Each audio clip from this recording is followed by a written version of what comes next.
Don't worry, there's no chaos influence whatsoever. Oh my gosh, we gotta play Mario Kart Double Dash Land Party 16 players, put 9 laps on Baby Park. I gotta make a fast food tier list. I gotta make sure I ask people if they think a taco and a hot dog is a sandwich. No, don't worry about it.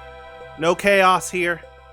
Just one cool dude given to me by another cool dude.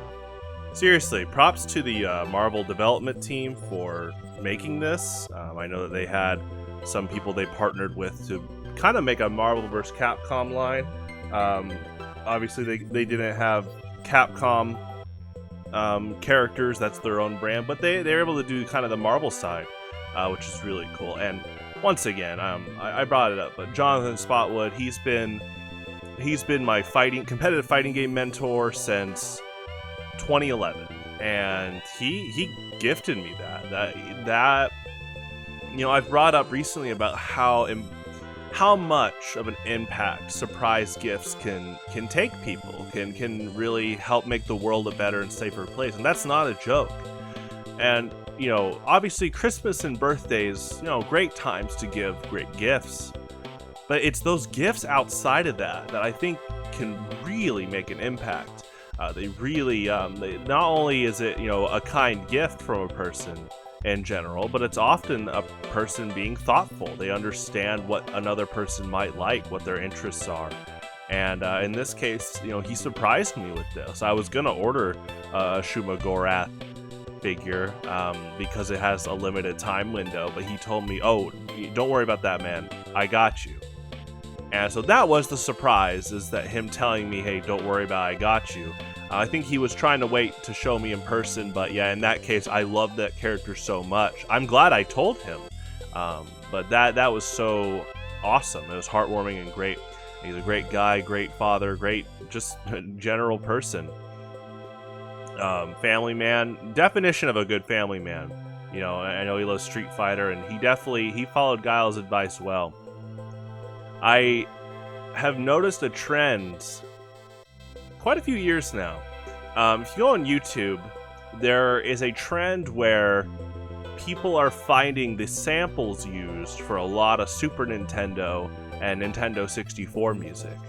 It's really fascinating, right? We've come to the terms in the world, the resources, the abundance of information with the internet, that we're able to find the sample libraries that a lot of studios at and associated with Nintendo used for the cartridges. What's so cool about the Super Nintendo and the Nintendo 64 is it was an era of sound design and music to where there were samples used. And, you know, for people that don't know, samples are like, if on the NES, almost every sound effect was made via chiptune, right? In the system can make noises, and you do pitch bends. You code the system to make those noises, which is awesome. That's its own amazing artistic can of worms. By the time of the Super Nintendo and the 64, they still were coding in a lot of music, you know, MIDI. But now, because the memory increased, you could record sound effects like Scream 1, right?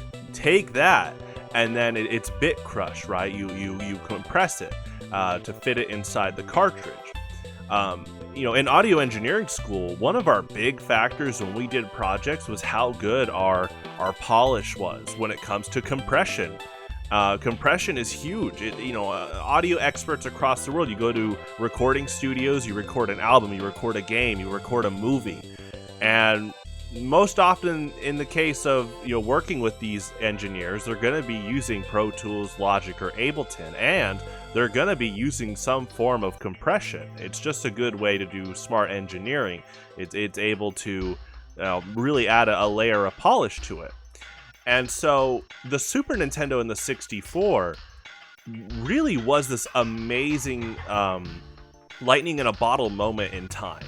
It was this crazy thing with audio engineering to where it wasn't that Nintendo demanded compression, it's that the cartridges made you have compression. There wasn't enough memory to not compress the sound. And so what's fascinating is right now you're listening to all, you know, Super Nintendo music, and I'm going to save one song at the end that I've talked about a lot. But you know, these Donkey Kong Country, Star Fox songs, they're incredible. They used some sampling, right? You find some instruments, and then you once you put it into the cartridge, in order to fit the memory in with all the other sound effects and sprites and just general layouts of the game with levels, you have to save memory by compressing it. And I think there is a form of like a beautiful natural compression from the Super Nintendo and 64. So there's this, the trend of them finding these samples, and then people are uploading, songs called like Donkey Kong Country, Mighty Melancholy HD/restored. It sounds pretty good, and this isn't a slam on those at all, but it made me realize even more how much good composers like David Wise and Koji Kondo worked with the compression in mind. A lot like NES composers, like the really good ones, like with Mega Man, again, Koji Kondo, David Wise, they only had 4 instrument tracks, and so they pushed their creativity with those limitations. Now with the Super Nintendo and the 64, the natural compression of those cartridges really helped form a nice, like, polish, a professional polish of audio engineering. And so again, these kind of restored versions, they sound good from what I've listened to, and I'm going to link, so for every song, every week I list the songs I use for these videos. And what I'm going to do, just like the DDR Mario Mix video, is I'm going to link a quote, I'm going to link a version to where they're uncompressed. I'm going to link the YouTube versions that people uploaded where they found the samples and then they recreated the song without Super Nintendo compression. Just for you to do a comparative side by side. Again, I think they're fine. But what it did is it made me realize how beautiful the natural compression of the Super Nintendo and 64 was. There is an art form towards working with limitations. The movie Toy Story was all about that at the time in the late 90s, mid to late 90s. Pixar was, they just did not have the technology to do fully rendered humans in all their shots. Obviously, you still had Andy and Sid in some shots. But the kids were a bit easier for them to make than like adults. That's why you really just do not see full rendered adults in the first Toy Story movie, adult humans. So, but they realized that they could work with toys. And what blows my mind is, Toy Story 5 is coming out, and I love how close, Woody and Buzz's designs are to their original. Obviously, it's like full, the technology, I was about to say HD, but, obviously the Toy Story 1, was in a theater, which was awesome. But yeah, definitely the technology has dramatically improved, but I love that Woody and Buzz's designs are still iconic. They're still recognizable. They're still true to what they were for the first movie. And that being said, a lot of these iconic songs from Donkey Kong Country, Star Fox, Yoshi's Island, they're so one for one with how they were produced at the time. And again, I think that the restored versions just give you another outlet, lets you hear the samples. But at times, I feel like when some people work with restored versions, if they aren't putting compression on it themselves, there actually can be a little bit of a loss of engineering there. And it's not saying the song's bad once again, but it really makes you marvel that the Super Nintendo and 64 kind of were natural audio engineers. It was like, hey, there's gonna be compression on these songs. Are you ready to work with this? And once again, David Wise and Koji Kondo just hit it out of the park. The N64 example I want to make is something that I've brought up a lot, but I still think is really underrated, and that's the Atlantis music from Glover. Specifically, we're hearing the, Glover Atlantis 1 music. And what I love about that is the PS1 version was so fascinating because it's actually pretty similar to what we're talking about. PlayStation advertised that it was CD audio. So a lot of the audio was less compressed, right? A lot of the samples were a lot more one for one for what they were put into the program and what you hear out of the speakers. So while that can be a great selling point for games like Final Fantasy VII, Spyro, and Crash Bandicoot, a game like Glover, which has music, the Atlantis songs that is like Vaporwave before Vaporwave, when it goes to the PlayStation version, that kind of loss of natural compression and the loss of N64, kind of just general MIDI work, you can hear it. I don't think Atlantis is bad on the PlayStation 1.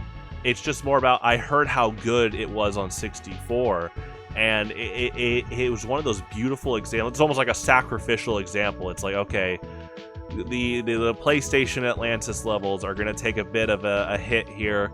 They're not as good, in my opinion, overall as the 64 ones. And from a professional standpoint, I think it's just because, yeah, the natural compression works wonders for it. Not just because it adds a bit of polish to it, but, you know, the Atlantis levels already demonstrated that kind of melancholy feeling of what people call now with like liminal spaces, abandoned malls, that kind of, yeah, mall vaporwave aesthetic that was in a game from the 90s, and the 64 worked with that one for one.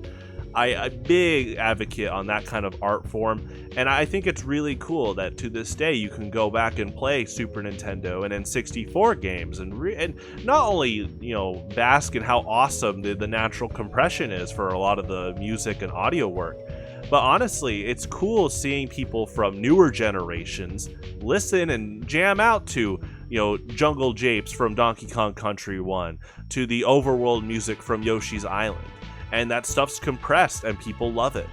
It's cool to acknowledge that, and it's cool to acknowledge how many limitations were put upon professionals, but they overcome that and use that to their advantage.